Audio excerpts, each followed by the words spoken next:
Hello students, welcome to my YouTube channel maths idol. Myself doctor Kavita Gupta. बच्चों, आज मैं matrix based chapter 3 में आपको एक्सरसाइज क्वेश्चन नंबर 1, 2 और 3 कराऊंगी जो कॉन्टिन्यूटी के ऊपर बेस्ड है। सो लेट अस स्टार्ट बच्चों। देखो बेटा, आपका क्वेश्चन नंबर 1 है पेज 143 पर कि f is a function from R square to R. R square का सब मीनिंग जानते हैं, इसके एलिमेंट्स कैसे होंगे, ऑर्डर्ड पेयर। तो इसका कोई एलिमेंट आपने किस फॉर्म का ले लिया, एक्स वाई फॉर्म का।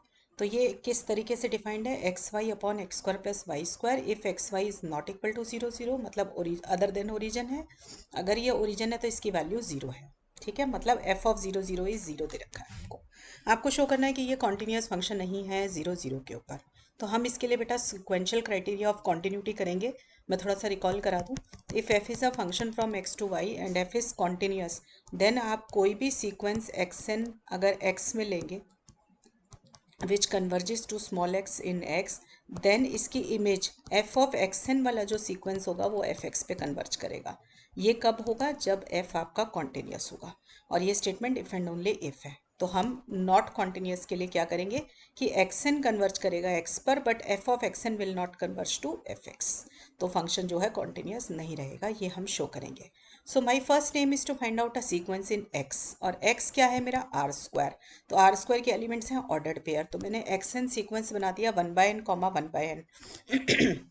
मतलब इस सीक्वेंस के एलिमेंट किस फॉर्म के हो गए, 1,1, 1/2 कॉमा 1/2, 1/3 कॉमा 1/3, 1/4 कॉमा 1/4। इस टाइप के एलिमेंट्स है सीक्वेंस एक्स एन के अंदर। तो आप देख सकते हैं कि it is very much a sequence of R square. तो एक्स एन एक सीक्वेंस मिल गया आर स्क्वायर में। अब हमें देखना है कि एक्स एन जो है कन्वर्ज करना चाहिए किसी नंबर पर। ठीक है, तो मैंने इसकी एक्स एन की लिमिट निकाली।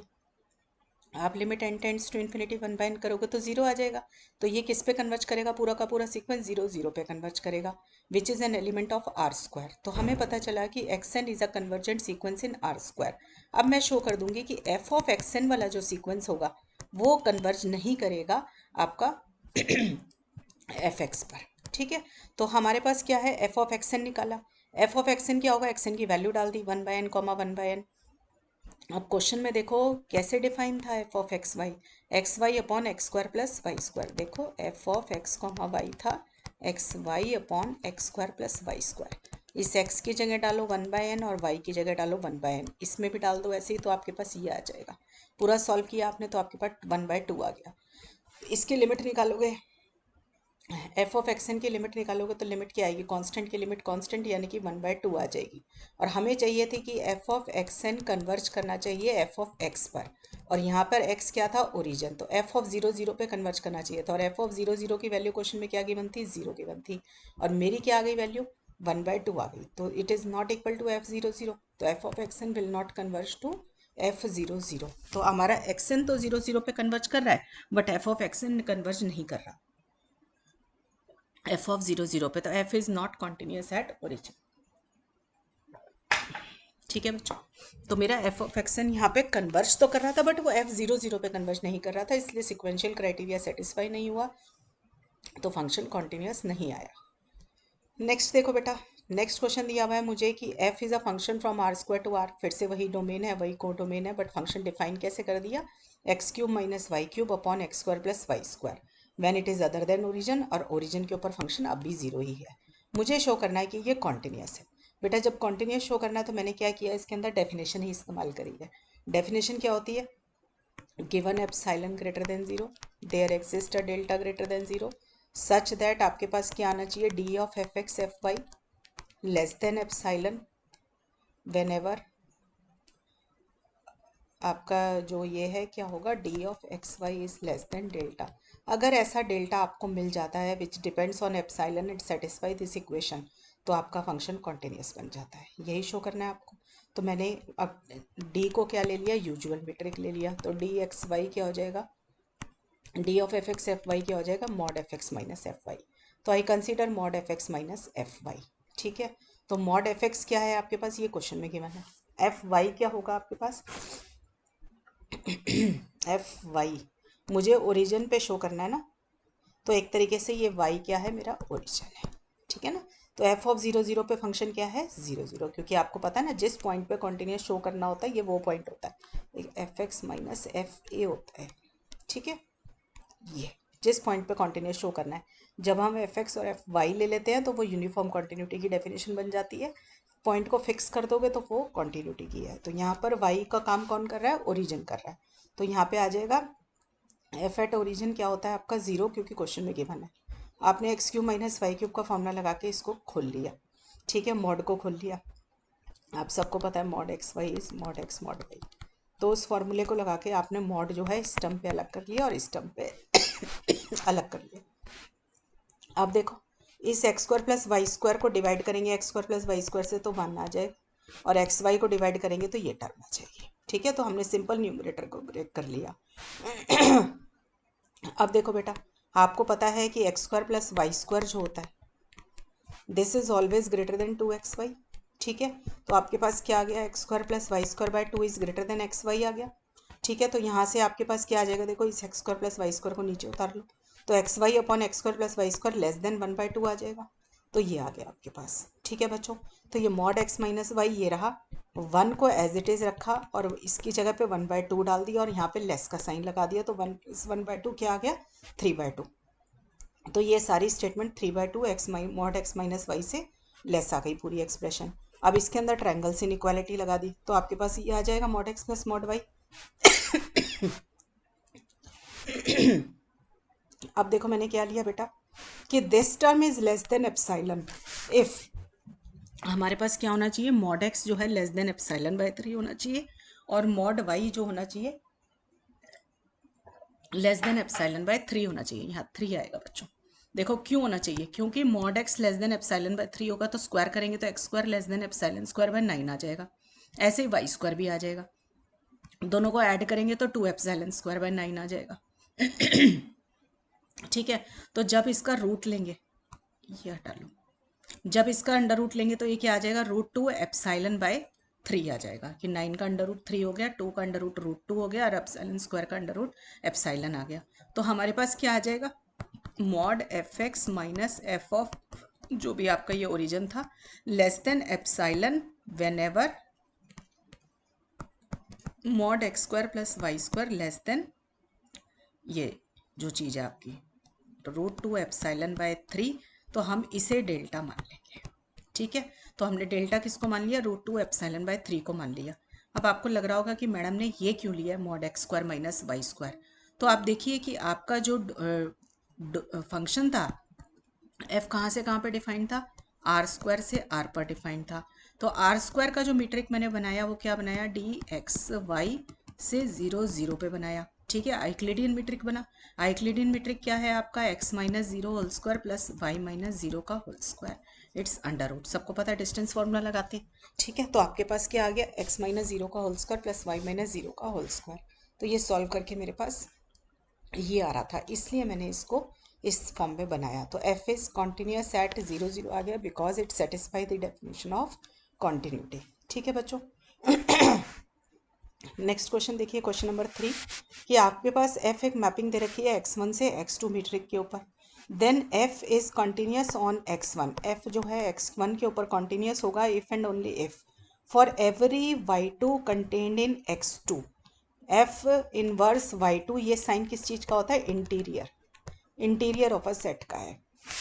इस कंटेन्स दिस, ठीक है, मैंने लिख भी दिया है कि this is interior of F inverse y2। तो देखिए बेटा इंटीरियर की प्रॉपर्टीज़ आपको यूज़ करनी पड़ेंगी। आपको दे रखा है जो जो गिवन है मैंने पहले वो लिख लिया कि y2 एक सबसेट है x2 का, और हमने ये इफ़ एंड ओनली इफ़ है तो हम पहले ये मान के चल लेते हैं और प्रूफ कर देते हैं एफ को कॉन्टिन्यूस मान के चलते हैं और ये स्टेटमेंट प्रूफ कर देते हैं। तो let f be continuous on x1, we will proof this thing. तो इसको प्रूफ करने के लिए हमने क्या किया, देखो बेटा आपको पता है interior of a set is always open, closure of a set is always closed, but interior of a set is always open, ये मैं आपको पढ़ा चुकी हूँ। तो y2 नॉट क्या है, interior of the set y2, तो ये इंटीरियर होने की वजह से ये ओपन हो गया, ठीक है। तो ये जब ओपन है तो आपको पता है कि f इनवर्स y2 नॉट जो होगा वो भी ओपन हो जाएगा। क्यों हो जाएगा, बिकॉज f कॉन्टिन्यूस है। तो कॉन्टिन्यूस में आपको पता है कि inverse image of every open set is open under continuous mapping. तो f इनवर्स y2 नॉट भी आपका ओपन आ गया। अगर ये ओपन है तो आपको पता है कि a set is open if and only if it coincides with its interior. ऐसे ही बेटा क्लोज्ड का होता है कि a set is closed if and only if it coincides with its closure. Open के लिए होता है it coincides with its interior. तो अगर मेरा एफ इनवर्स जो है y2 नॉट ये ओपन है तो इसका जब मैं इंटीरियर लूँगी तो वो इसी से कोइंसाइड होना चाहिए। तो ये आ गया। तो मैंने क्या किया है, सिंपल ए की जगह पे एफ इनवर्स y2 नॉट डाल दिया। ठीक है, तो मेरे पास ये चीज़ आ गई। क्लियर। अब देखिए y2 not is always contained in y2। देखो आपका interior of a set is always contained in that set होता है। तो y2 not is always contained in y2, this statement is always true. ये आपकी इंटीरियर की प्रॉपर्टी है। तो एफ इनवर्स इमेज ली दोनों तरफ, तो एफ इनवर्स इमेज भी इन दोनों की ऐसे ही रिलेशनशिप को होल्ड कराएगी। ठीक है, तो आप देखिए आपके पास ये रिलेशन भी होता है इंटीरियर का कि ए कंटेंड इन बी हो तो A interior is contained in B interior. तो आपने ये आपके पास इसको ए मान लो, इसको बी मान लो, दोनों तरफ इंटीरियर लगा लो, तो A interior is contained in B interior आ गया। ठीक है, तो इस इक्वेशन का नाम हमने 2 रख दिया। तो अब 1 और 2 देखो आपका क्या बना रही है। 1 नहीं लिखा मैंने, ये 1 होगा। ठीक है, तो 1 और 2 मिलके मेरा क्या बना रही है, देखो ये वाली term as it is f in, में थोड़ा क्लीन कर दूं उसको एक बारी। ये देखो, लेट मी क्लीन इट। देखो अब ये वाली टर्म एज इट इज, ठीक है, और ये वाली टर्म किसके बराबर है, इसके बराबर है bye 1 F inverse y2 not. तो मैंने इसकी जगह पे क्या लिख दिया, एफ इनवर्स y2 नॉट। ये वाली इक्वेशन आपकी 1 है। ठीक है, तो आपके पास ये रिलेशनशिप आ गया जो आपको प्रूफ करना था। तो हमारा एक साइड तो प्रूफ हो गई, अब हमें इसका कन्वर्स प्रूफ करना है। कन्वर्स कह रहा है कि अगर ये चीज़ होल्ड करती है तो और for any subset y2 of x2 तो मुझे शो करना है कि f कॉन्टिन्यूस होगा। तो कॉन्टिन्यूस करने के लिए हमने क्या किया, मैं शो करूँ वो वाली प्रॉपर्टी यूज़ करूँगी कि every open set image of every open set under continuity is open. ठीक है, तो मैंने क्या किया, मुझे f को कॉन्टिन्यूस शो करना है। f is a function from x1 to x2। तो what I will be doing is I take any open set in x2 and I will let it be y2। तो मैं show कर दूंगी कि इसकी inverse image f inverse y2 जो है वो भी ओपन होगी x1 के अंदर। ठीक है, तो आप देखिए y2 जो है वो ओपन है तो ये अपने इंटीरियर से कोइंसाइड करेगा। तो y2 नॉट किसके बराबर आ जाएगा, y2 के बराबर आ जाएगा। दोनों तरफ f इनवर्स लगा दो, तो दोनों तरफ f इनवर्स लगाया तो ये पोर्शन आ गया इतना। ठीक है, f इनवर्स ऑफ दिस। अब ये किसके बराबर दे रखा है, f इनवर्स y2 नॉट। ये देखो जरा, गिवन कंडीशन का इस्तेमाल करेंगे। देखिए मैंने इन दोनों ये तो आ चुका था आपके पास। ठीक है, अब ये एफ इनवर्स y2 नॉट किसके अंदर कंटेंड है, ये वाली चीज यूज करो given condition, this is contained in this. ठीक है, तो मेरे पास क्या आ गया, एफ इनवर्स y2 नॉट किसके बराबर आ गया आपका, क्योंकि ए कंटेंड इन ए नॉट आ गया आपके पास। आप इसको ए मानिए, इसको ए नॉट मानिए, तो ए कंटेंड इन ए नॉट आ गया, और ए नॉट ए के अंदर कंटेंड हमेशा ही होता है। ठीक है, तो इट दोनों चीज़ें अगर left hand side is contained in right hand side and right hand side is contained in left hand side, तो बोथ आर इक्वल। तो इसलिए मैंने यहाँ पे इक्वलिटी का साइन लगा दिया। दोबारा देख ले, इस चीज़ को मैंने क्या बोला है, देखो इसको मानो लेफ्ट साइड और इसको मानो राइट साइड। तो left side is contained in right side आ गई। ठीक है, और राइट साइड हमेशा ही लेफ्ट साइड के अंदर कंटेंड होती है, क्योंकि आपके पास क्या होता है, interior of a set is always contained in that set. तो ये जो एफ इनवर्स y2 नॉट है ये हमेशा ही कंटेंड होगा एफ इनवर्स y2 के अंदर। तो f inverse y2 is equal to f inverse y2 not आ गया आपके पास। ठीक है बच्चों, यहाँ तक क्लियर हो गया सबको। अच्छा, एक चीज़ और याद रखेंगे, y2 ओपन है तो y2 नॉट y2 के बराबर है, तो इस y2 नॉट की जगह आपने y2 लिख लिया। ठीक है, तो हमने क्या प्रूफ किया कि अगर हमने कोडोमेन में कोई ओपन सेट लिया तो उसकी इन्वर्स इमेज ओपन थी डोमेन के अंदर। तो इससे मेरे को क्या पता चला कि कॉन्टिन्यूटी f जो है कॉन्टिन्यूस हो गया x1 के अंदर। यही मुझे प्रूफ करना था बच्चों। सो ये थे बेटे आपके शुरू के 3 क्वेश्चन एक्सरसाइज के, क्वेश्चन 1, 2 और 3। ठीक है, नेक्स्ट क्लास में इस चैप्टर को और आगे चलाएंगे। टिल देन बच्चों पढ़ाई करते रहें। All the best.